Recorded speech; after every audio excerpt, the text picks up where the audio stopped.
Hi friends, എല്ലാവർക്കും പുതിയൊരു വീഡിയോയിലേക്ക് സ്വാഗതം. കോഴിക്കോട് നഗരത്തിലൂടെ, അതായത് 3/1/2021 ഞായറാഴ്ച ഞങ്ങൾ ചുറ്റിക്കറങ്ങിയിട്ടുള്ള ചില സ്ഥലങ്ങളിലെ കാഴ്ചകളാണ് ഇന്ന് ഞാൻ നിങ്ങളുമായിട്ട് ഷെയർ ചെയ്യുന്നത്.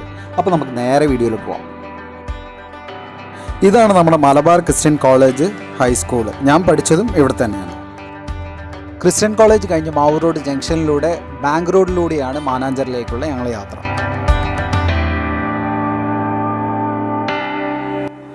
അങ്ങനെ ഞങ്ങൾ മാനാഞ്ചിറയിലെത്തി. ഈ കാണുന്നതാണ് മാനാഞ്ചിറ സ്ക്വയർ.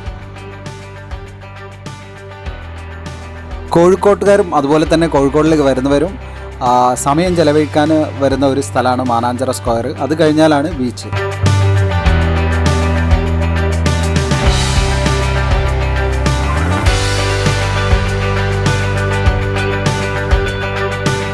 മാനാഞ്ചിറയ്ക്ക് സമീപമാണ് പട്ടാളപ്പള്ളി, അതായത് ബ്രിട്ടീഷുകാരുടെ കാലത്ത് നിർമ്മിച്ച പള്ളിയാണിത്. ഈ കാണുന്നതാണ് മാനാഞ്ചിറ സ്ക്വയറിലേക്കുള്ള മെയിൻ എൻട്രൻസ്. നമ്മൾ നേരെ കാണുന്നത് പ്രശസ്ത എഴുത്തുകാരൻ എസ്.കെ. പൊറ്റക്കാടിൻ്റെ പ്രതിമയാണ്. അതിന് മുമ്പിലുള്ള ഭാഗത്തേക്ക് SM സ്ട്രീറ്റ് ആണ്.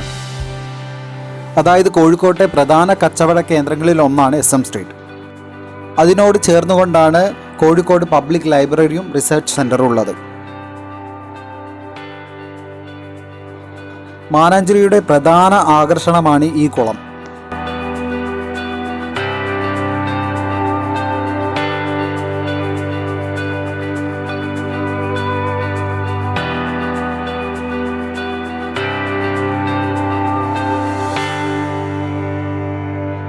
ഇവിടെ നിന്ന് നേരെ കാണുന്നതാണ് കോഴിക്കോട് ക്രൗൺ തിയേറ്ററും അതുപോലെ തന്നെ ടൗൺ ഹാളും.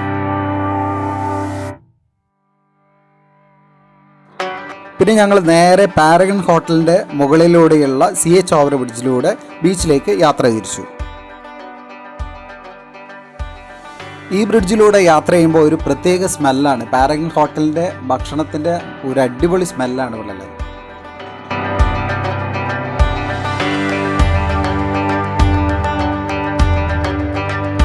ഈ കാണുന്നതാണ് പാരഗൺ ഹോട്ടലിൻ്റെ മുകൾ ഭാഗം.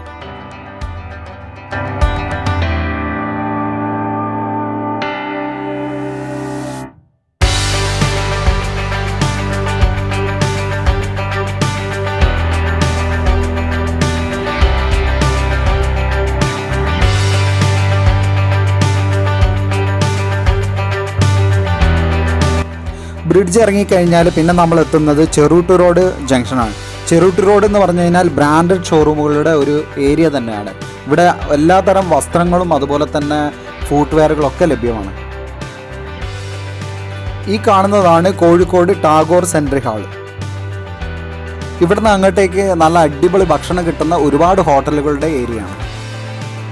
അതിൽ പ്രധാനപ്പെട്ട നെഹദി മന്തി അതുപോലെ തന്നെ സംസം ഹോട്ടലൊക്കെ ഈ ഏരിയയിലാണ് ഉള്ളത്. ഇപ്പം നമ്മൾ എത്തിയിരിക്കുന്നത് കോഴിക്കോട് മൂന്നാലിക്കൽ ജംഗ്ഷനാണ്. മൂന്നാലിക്കൽ ജംഗ്ഷനിൽ നിന്നും വലത്തോട്ടേക്ക് തിരിഞ്ഞാൽ കോഴിക്കോട് ബീച്ച് ഹോസ്പിറ്റലും ഇടത്തോട്ടേക്ക് തിരിഞ്ഞു കഴിഞ്ഞാൽ കോഴിക്കോട് കോർപ്പറേഷൻ ഓഫീസിലേക്കും പോകാനുള്ള വഴിയാണ്. കോർപ്പറേഷൻ ഓഫീസ് എത്തുന്നതിന് മുമ്പ് ചെറിയൊരു ജംഗ്ഷൻ ഉണ്ട്. ആ ജംഗ്ഷനിൽ നമ്മുടെ മഹാത്മാഗാന്ധിയുടെ പ്രതിമ നിങ്ങൾക്ക് കാണാം.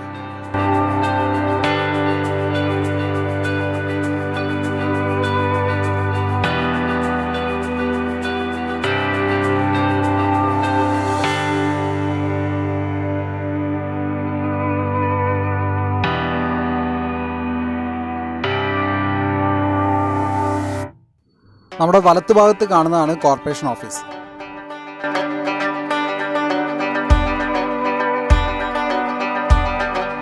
അങ്ങനെ ഞങ്ങൾ കോഴിക്കോട് ബീച്ചിലെത്തിയിട്ടുണ്ട്.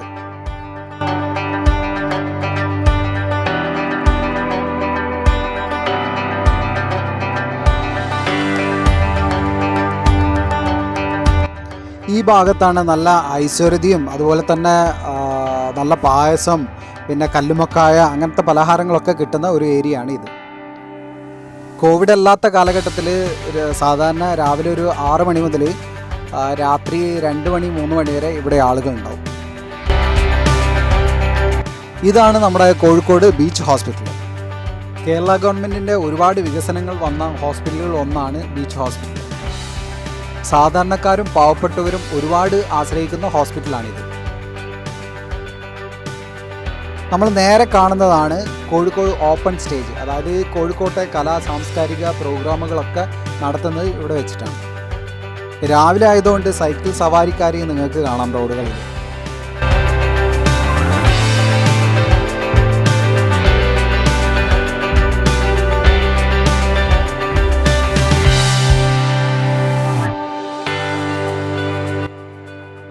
കോഴിക്കോട് ബീച്ച് കാണാൻ വല്ലാത്തൊരു മൊഞ്ച് തന്നെയാണല്ലേ.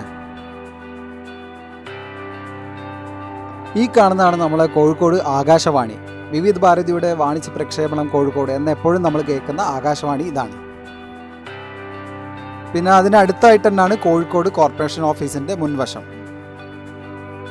പിന്നെ ഹൗസ് ബോട്ടിൻ്റെ രൂപത്തിൽ നമ്മൾ കാണുന്നത് മമ്മാസ് പപ്പാസ് എന്ന് പറഞ്ഞ ഹോട്ടലാണ്. ഇവിടുത്തെ ഫേമസ് എന്താണെന്ന് വെച്ചാൽ നല്ല അടിപൊളി കട്ട്ലേറ്റ് ഇവിടെ കിട്ടും.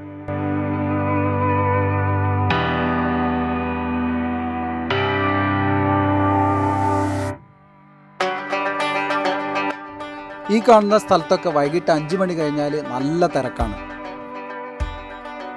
ഒരുപാട് കല്ലുകൊണ്ടുള്ള ശില്പങ്ങളൊക്കെ നിങ്ങൾക്ക് കാണാൻ പറ്റും. ഇതൊക്കെ തന്നെയാണ് കോഴിക്കോട് ബീച്ചിൻ്റെ പ്രത്യേകത.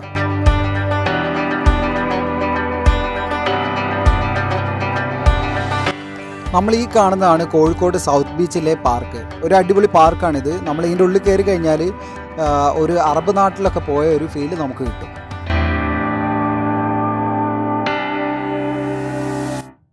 ഇനി നമ്മൾ നേരെ പോകുന്നത് മുഗദാർ ബീച്ചിലേക്കാണ്.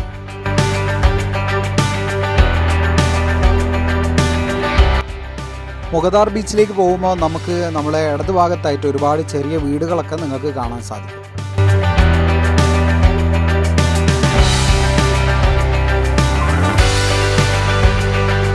നമ്മൾ ഈ കാണുന്നതാണ് കണ്ണമ്പറമ്പ്. അതായത് കോഴിക്കോട് സിറ്റിയിലുള്ളവരൊക്കെ മരിച്ചു കഴിഞ്ഞാൽ ഇവിടെയാണ് നമ്മൾ മറവ് ചെയ്യുന്നത്. പ്രത്യേകിച്ച് കോഴിക്കോട് കോവിഡായിട്ട് ബന്ധപ്പെട്ടുള്ളൊക്കെ മരിച്ച ആളുകളെയും ഇവിടെ തന്നെയാണ് മറവ് ചെയ്യുന്നത്.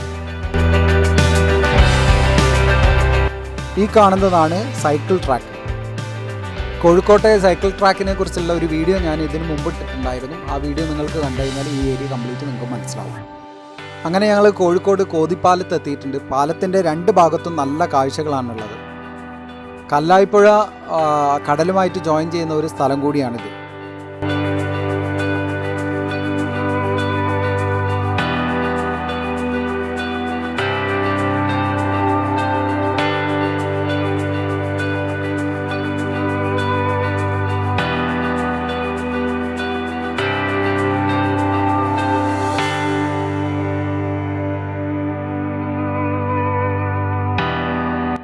നല്ല ഫ്രഷ് മീനൊക്കെ ഈ ഭാഗത്ത് പോയി കഴിഞ്ഞാൽ നിങ്ങൾക്ക് കിട്ടും.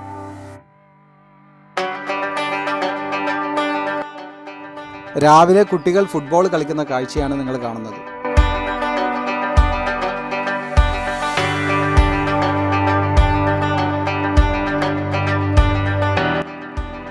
അങ്ങനെ കോതിപ്പാലം കഴിഞ്ഞ് ഞങ്ങൾ നേരെ പോകുന്നത് മാറാട് ബീച്ചിലേക്കാണ്.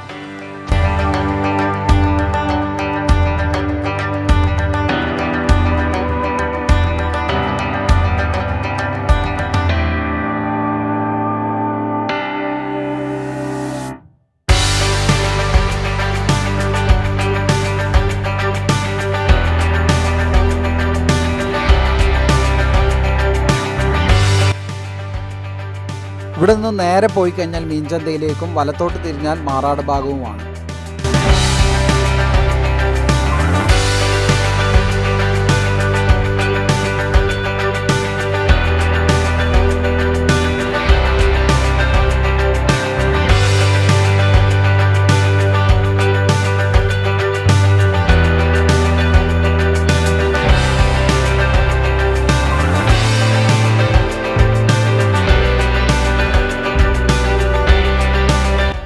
നമ്മൾ ഈ കാണുന്നതാണ് കോഴിക്കോട് മാറാട് പോലീസ് സ്റ്റേഷൻ.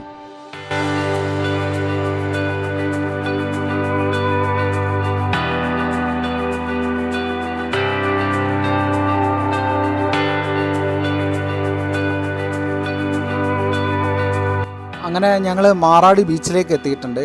നല്ല അടിപൊളി മനോഹരമായ സ്ഥലമാണ് മാറാട് ബീച്ചിൻ്റെ ഭാഗങ്ങളൊക്കെ. 2002, 2003 വർഷങ്ങളിൽ കോഴിക്കോട് മാറാട് ബീച്ചിൽ വർഗീയ കലാപം ഉണ്ടായിരുന്നു.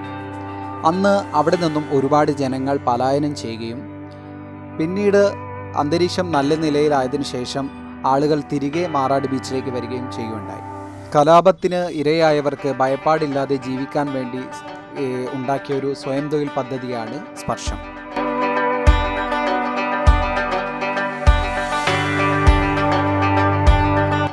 ഈ റൂട്ടിലൂടെ പോകുമ്പോഴും ഞങ്ങൾ സൈക്കിൾ സവാരിക്കാരെ കണ്ടു.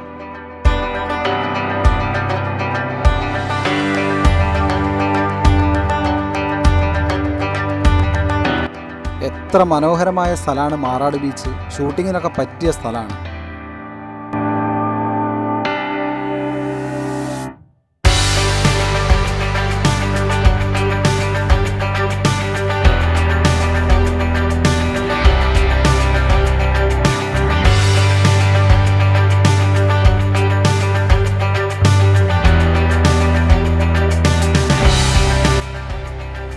ബീച്ച് ഏരിയയോട് ചേർന്നുള്ള ഒരു പള്ളിയാണിത്. കോഴിക്കോട് നഗരത്തിലെ കാണാപ്പുറ കാഴ്ചകളാണ് ഇതൊക്കെ.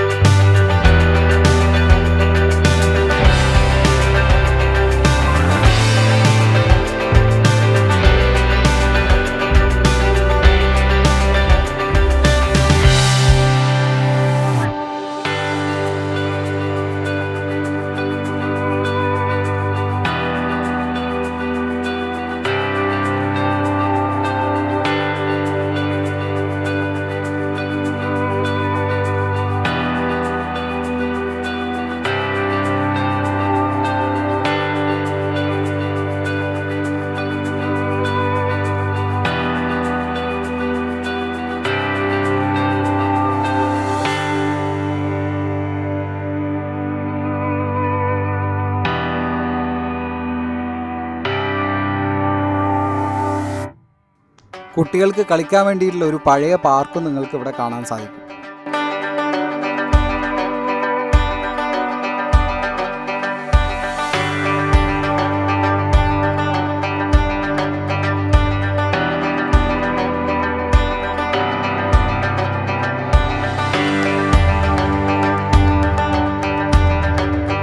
പിന്നെ ഞങ്ങൾ നേരെ ബേപ്പൂരിലേക്കാണ് വണ്ടി തിരിച്ചത്.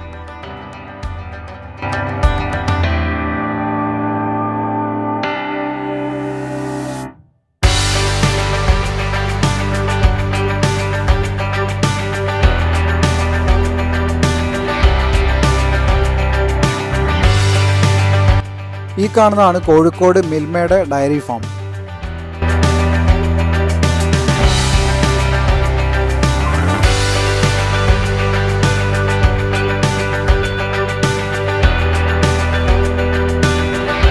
അങ്ങനെ ഞങ്ങൾ കോഴിക്കോട് മാത്തോട്ടത്ത് നിന്ന് പിന്നെ ഒരു ബ്രിഡ്ജ് ഉണ്ട്. ആ ബ്രിഡ്ജ് കഴിഞ്ഞാൽ നേരെ പിന്നെ ടൗണിലേക്കാണ് പോകുന്നത്.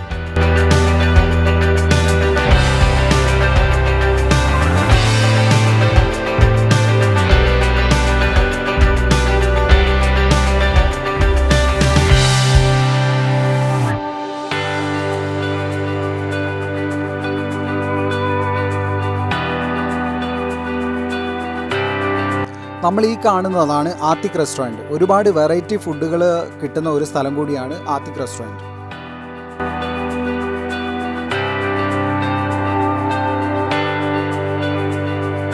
പിന്നെയും നമ്മളൊരു ബ്രിഡ്ജ് കയറാൻ പോവാണ്. നേരെ പോയി കഴിഞ്ഞാൽ കോഴിക്കോട് കണ്ണൂർ ഭാഗത്തേക്കും ഇടത്തോട്ടേക്ക് തിരിഞ്ഞു കഴിഞ്ഞാൽ നമുക്ക് ബീച്ചിലേക്കും പോകാൻ പറ്റും. അങ്ങനെ ഞങ്ങൾ ബ്രിഡ്ജിൻ്റെ മുകളിൽ നിന്ന് ഇടത്തോട്ടേക്ക് എടുത്തു ബീച്ചിലേക്ക് തന്നെ യാത്ര.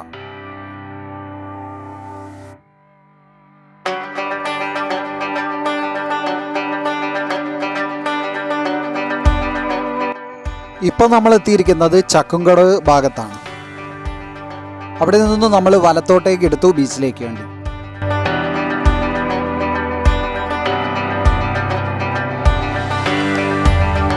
അങ്ങനെ നമ്മൾ വീണ്ടും കോതിപ്പാലത്തിൻ്റെ അടുത്തെത്തിയിട്ടുണ്ട്.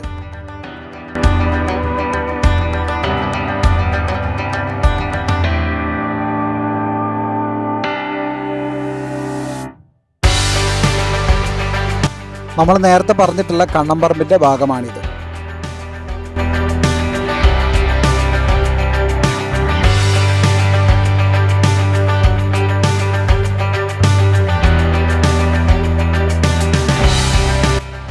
നമ്മുടെ ഇടത് ഭാഗത്ത് കാണുന്നതാണ് സൈക്കിൾ ട്രാക്ക്. കല്ലുമക്കായ അല്ലെങ്കിൽ കടുക്ക ഒക്കെ വിൽക്കുന്ന ഒരു ഏരിയ ആണിത്. ഈ ഭാഗത്തായിട്ട് ഒരു പെട്രോൾ പമ്പ് കൂടി നമുക്ക് കാണാൻ പറ്റും. ഈ കാണുന്നതാണ് കോഴിക്കോട്ടെ ലോറി സ്റ്റാൻഡ്. ഒരുപാട് ഗതാഗത കുരുക്കുണ്ടാകുന്ന ഒരു ഏരിയ കൂടിയാണ് ഇത്. ഏകദേശം ഒരു 11 മണിയാകുമ്പോഴേക്ക് ഞങ്ങൾ കോഴിക്കോട് ബീച്ചിലെത്തി. അപ്പോഴത്തേക്ക് നല്ല വിശപ്പ് തുടങ്ങിയിട്ടുണ്ടായിരുന്നു. അങ്ങനെ അവിടെ കണ്ടിട്ടുള്ള ഒരു ഹോട്ടലിലേക്ക് ഞങ്ങൾ കയറി. ഹോട്ടലിൻ്റെ പേര് ആലിബായ് സീ വ്യൂ റെസ്റ്റോറൻറ്റ് എന്നാണ്. ഹോട്ടലിൻ്റെ ഉൾഭാഗമൊക്കെ കാണാൻ നല്ല രസമുണ്ടായിരുന്നു. പിന്നെ ഞങ്ങൾ ഫുഡ് ഓർഡർ ചെയ്തു.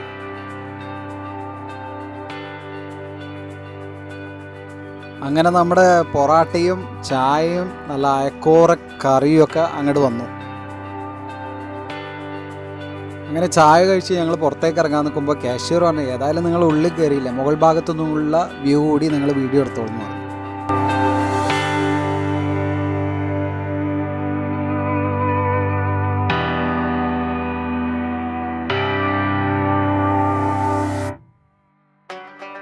ഇതാണ് അവരുടെ ഡെയിലി മെനു.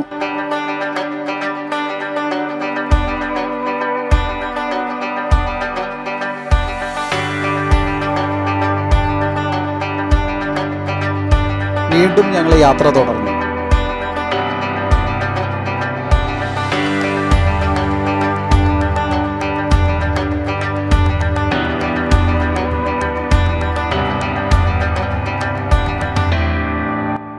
ബീച്ചിൽ നിന്ന് ഞങ്ങൾ വലത്തോട്ടേക്കുള്ള റോഡിലേക്ക് വണ്ടി തിരിച്ചു. ഈ ഭാഗത്താണ് കോഴിക്കോട് ഫേമസ് ആയിട്ടുള്ള ബോംബെ ഹോട്ടൽ, അതുപോലെ തന്നെ വെജിറ്റേറിയൻ ഹോട്ടലായ സുപ്രഭാതം. നല്ല അടിപൊളി ഭക്ഷണമാണ് സുപ്രഭാതത്ത് കിട്ടുന്നത്. അതുപോലെ തന്നെ അതിൻ്റെ തൊട്ടടുത്തായിട്ട് തന്നെ സീതാപാനി ബ്രോസ്റ്റഡ് ഒക്കെ കിട്ടുന്ന ഹോട്ടൽ കൂടിയുണ്ട്.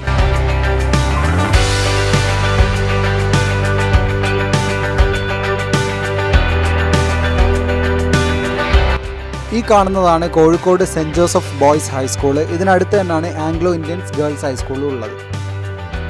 അതിനടുത്തായിട്ട് തന്നെ പഞ്ചാബി റെസ്റ്റോറൻറ്റും അതുപോലെ തന്നെ ബർഗർ ലോഞ്ചൊക്കെ ഉണ്ട്. ഇതാണ് നമ്മളെ കോഴിക്കോട് സിറ്റിയിലെ ഫയർ സ്റ്റേഷൻ. പിന്നെ നമ്മൾ നേരെ എത്തിയിട്ടുള്ളത് ടാഗോർ സെൻട്രി ഹാളിൻ്റെ റോഡിലേക്കാണ്. ഈ ഏരിയയും ഫുഡിൻ്റെ തന്നെയാണ്. ഞാൻ നേരത്തെ പറഞ്ഞിട്ടുണ്ടായിരുന്നു, ഒരുപാട് ഹോട്ടലുകളുള്ള ഏരിയ ആണിത്. മൂന്നാലിങ്കൽ ജംഗ്ഷനിലുള്ള പള്ളിയാണിത്. പിന്നെ അതിൻ്റെ അടുത്തായിട്ട് തട്ടുകടകളൊക്കെ ഉണ്ട്.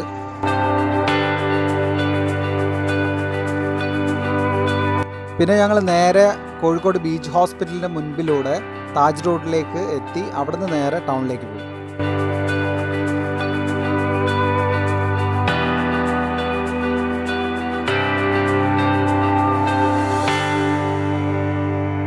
ഈ കാണുന്നതാണ് കോഴിക്കോട് ബീച്ച് ഹോസ്പിറ്റൽ. ഇതാണ് പഴയ താജ് ഹോട്ടൽ. ഇപ്പോൾ അതിൻ്റെ പേര് ദ ഗേറ്റ് വേ എന്നാണ്. ഈ റോഡിൻ്റെ പേര് PT ഉഷ റോഡ് എന്നാണ്.